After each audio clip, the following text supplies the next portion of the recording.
Okay, just installed 3 of these heavy duty door closers. These 3 doors, they each weigh 130 pounds. These are sold at Home Depot. It comes with this universal mounting bracket. So you can mount this on the door and then you can mount the body of your closer to the bracket.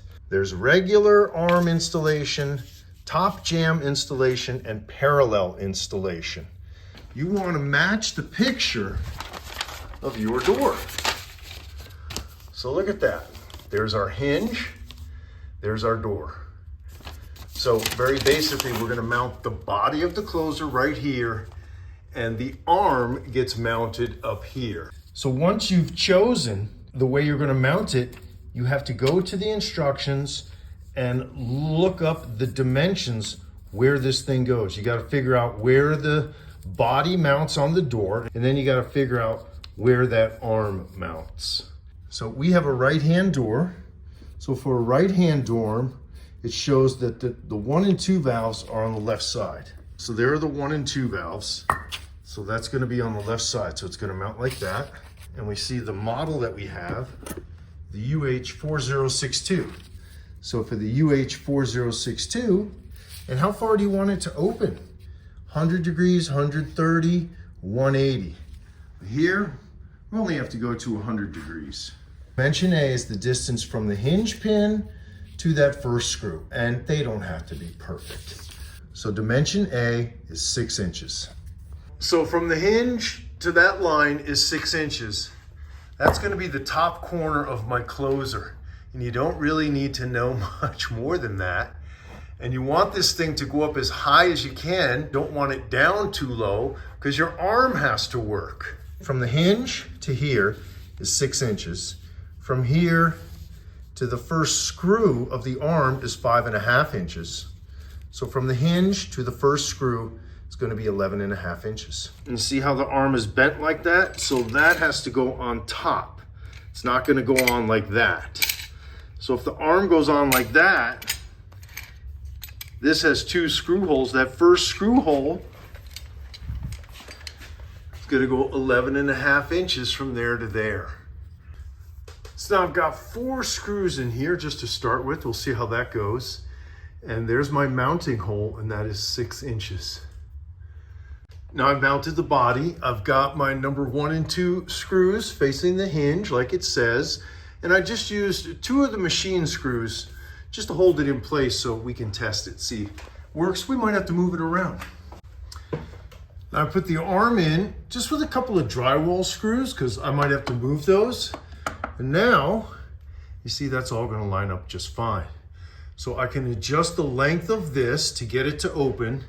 And then we have to do what's called putting the load on the closer so that it actually works. So I haven't attached anything yet. I just open up the door. I want my door to open up that far.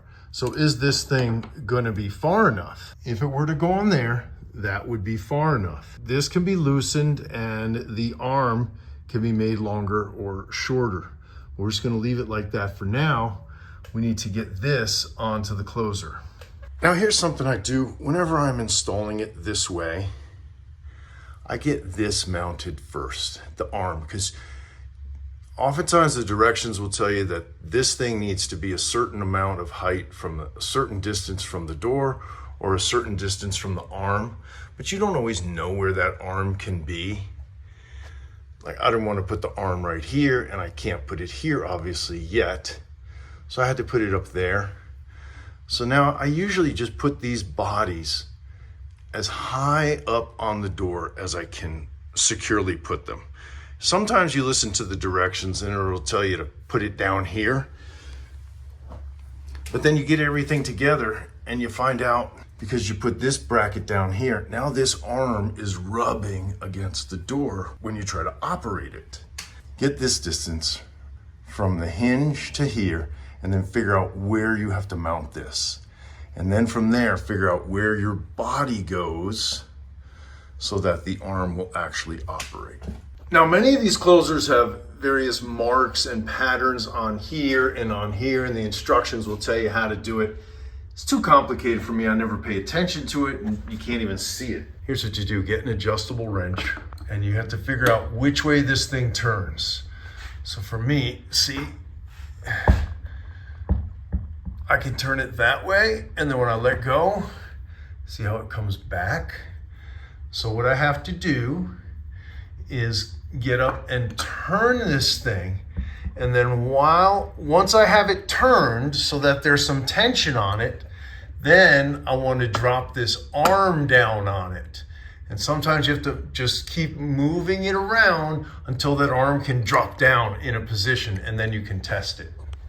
Put my wrench on there, turn this, and I'm holding this arm right above this, and once it gets where the patterns align, it'll drop down on there.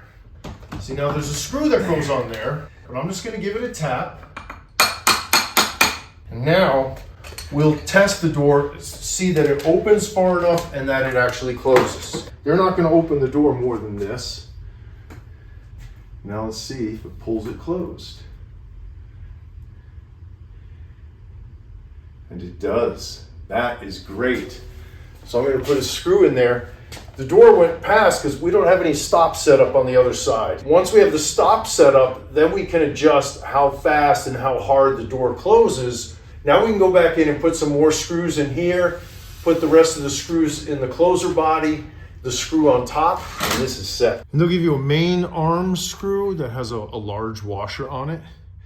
Make sure you tap the arm all the way down first, and then you put this on so that your arm does not pop off. Now when it comes to adjusting these, we've got two screws. The first one adjusts how fast the door moves from here to here. And then the second one adjusts how fast the door moves from here to the closed position. Ideally, you want the initial closing speed to be fairly slow, and then you want the latching speed to be a little quick so that it closes all the way. Top screw adjusts the closing speed, bottom screw adjusts the latching speed.